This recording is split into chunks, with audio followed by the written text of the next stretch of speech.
Do you ever find yourself going onto Netflix and all you see is the new and popular horror movies, but you want to watch something that you haven't seen before, or you want to watch something that's hardly ever on streaming? Well, these are 10 great 80s horror films that you won't find on Netflix today. You might find them in the future, but as of now, they're not on Netflix.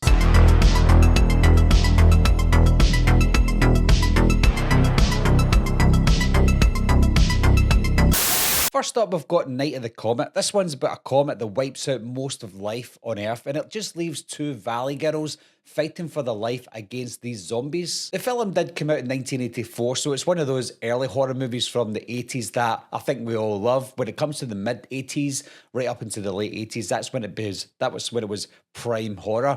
The early 80s wasn't as good. There was some obviously good ones, but Night of the Comet is one of the ones that stands out. And it's one of those films where it is zombies, even though it's not officially zombies because it's these things coming back from the dead, but it's also like an alien film as well. You get everything you expect from these types of 80s films. You get the cheese, you get the questionable practical effects as well as some really good practical effects as well. Acting's not brilliant, but the overall setting, the look and the atmosphere is what I look for in a early to late 80s horror film, and Night of the Comet is one of those. Next up, we've got Silver Bullet. This one plays out as a little detective film as well. It's got this little paraplegic boy who is trying to convince his little town that the killings that are going on around the town are by a werewolf, and nobody really believes him until they actually do. Some great practical effects in this one, fantastic acting from everyone all round. One of the more superior horror films of the mid 80s, so it's definitely one I would recommend. Next up, we have Trick or Treat from 1986. This is about a boy whose idol dies. His name is Sammy Kerr,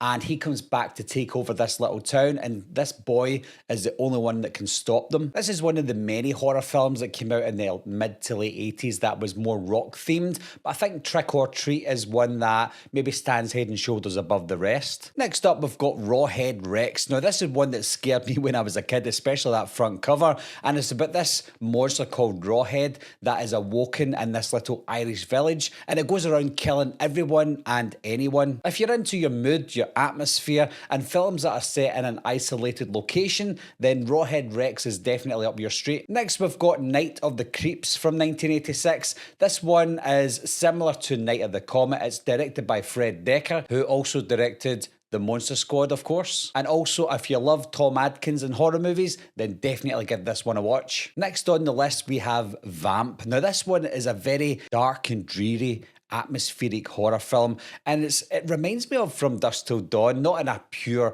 Quentin Tarantino sense. It's about these students that want to get one of their friends laid, so they go to a strip bar in the city, but they don't know that this strip bar is occupied by vampires. So it's quite similar to From Dusk Till Dawn. It feels different, but it's got a similar premise to it. Next on the list is another movie from 1986 called The Wind. This one stars Meg Foster. This one plays out like a Stephen King novel. It's about a woman who goes to an isolated place in a Greek village, I believe, and she goes there to get inspiration to write her next novel. Very similar to any Stephen King film or any Stephen King novel, take your pick. And she's been stalked by this murderous person who's already killed people in the past. And sometimes it feels like this cat and mouse chase where she's thinking, are you the killer? Or I know you're the killer. Do you know that I know that you're the killer? That kind of thing. It's another one that's got this really cool atmosphere to it from the mid 80s. As you'll notice, this is the fifth movie on the list already that's from 1986.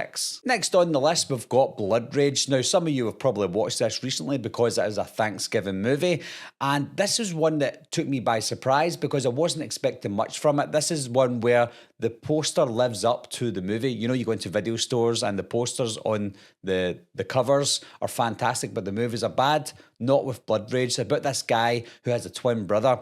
He commits a crime 10 years previously, and he blames his brother for it. So his brother, the innocent one, goes into prison, and he, the murderer, is out. And then 10 years later, his brother escapes, and then the killing starts again. Is it the brother who's escaped that's killing people, or is it the murderous guy who got away with it who's killing people? Really good story. Next up is Night of the Demons from 1988. Probably the most popular one on the list. However, it's not on Netflix, and it's about these teenagers who go to this Hull House on Halloween night to have a party. Angela and her friends decide let's do a seance and they awaken the dead and craziness ensues. It's definitely one that's up there with the great mood and the atmosphere, and it is one that I didn't see till I was a little bit older. I didn't see it in the 80s or the 90s. I actually watched this one in the noughties when I was in my early 20s or late teens.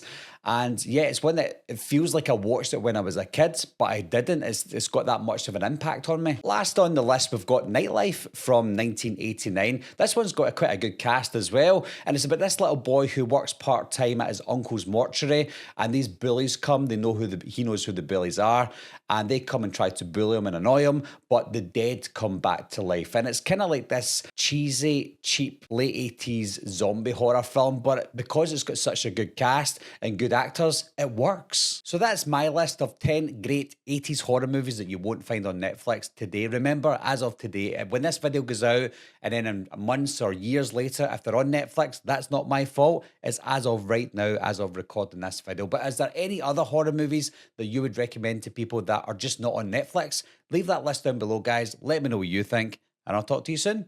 Meeting adjourned. I'll be right back. What are you waiting for, huh? Coming to get you, Barbara. Ever played in the cat? Someone's in the back seat!